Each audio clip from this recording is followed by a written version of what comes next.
Anthony, many congratulations. You're into the single table setup at the Crucible for the first time, and Kurt, at points in that match, began to come back.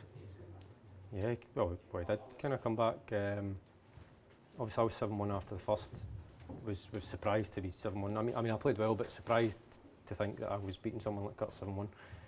And then today, like this morning, I was so nervous. I know I've got a big lead, and I don't know, I was just really nervous.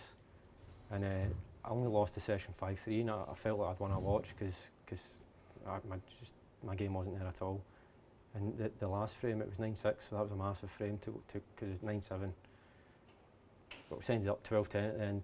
If he'd have made it 9-7, it would have been 11 each, and we'd still be there playing. So it's massive how one frame can be so big. But no, he definitely had the better of it today, and probably the lead I had was maybe just a little bit too big, and it just kind of seen me over the line.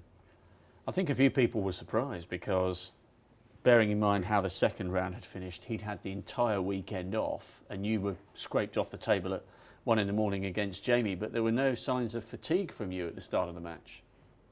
Yeah, no, I played. It's probably in that session the best I've played so far in the tournament. But I mean, I was feeling really tired. I didn't get sleep the night before.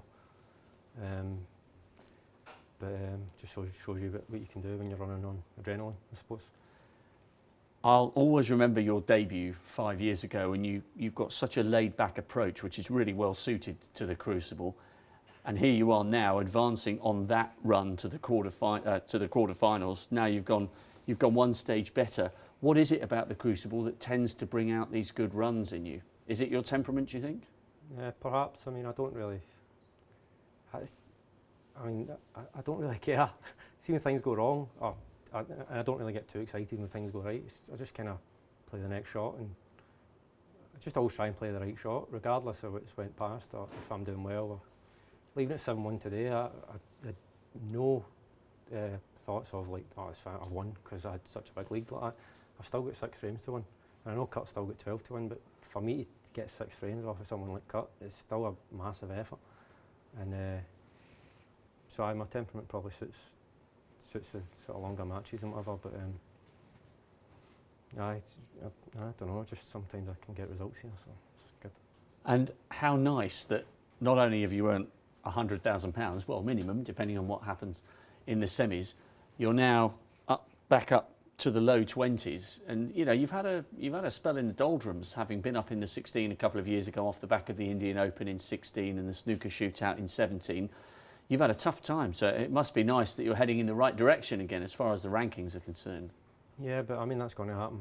The way the ranking list is, obviously with the money list, the big tournaments will push up if you get runs, and you see it all the time, like players who have runs in big tournaments and they just go back to kind of being average and they drop down 2 years later, so I need to kind of try and watch against that, but we'll see.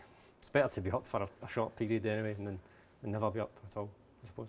So do you think you'll enjoy the occasion against Kyron Wilson, a guy you've been playing against since you were both kids? Yeah, definitely. I'll make sure I enjoy it because I might never get back there.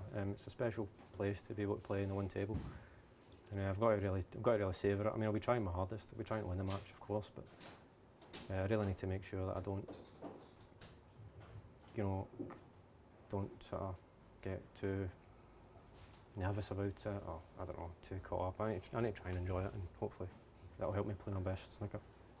And Stephen Maguire and John Higgins, with whom you put in so much practice at the legendary units, they've both been there multiple times, so presumably you can have a quick chat with one or both or either of them before the match starts and just get a little impression from them as to what it feels like for the first couple of frames when you walk out, because the arena feels, even from an MC's perspective, the arena suddenly feels vast when it goes from 2 to 1. It feels totally different. Right. No, I've never even been to watch like a semi-final or a final, so I've never seen it with my own eyes. So I'll come in the morning and have a look, and I'm sure it'll be nice. You know, like plenty of space, and you don't have to sit next to your opponent and stuff. And I mean, if I was to phone John or Stephen, you know, they're just going to tell me, look, Ants, you've been playing for 20 years. There's nothing we could tell you, John. But, if I don't know what to do by now, I probably never will. So, listen, it's still, regardless of the arena, it's still just 6 pockets and 15 reds and all the rest of it. So, see what happens. Well, I really do hope you enjoy it. It's a massive achievement. See you on the big floor. Magic. Cheers, Rob.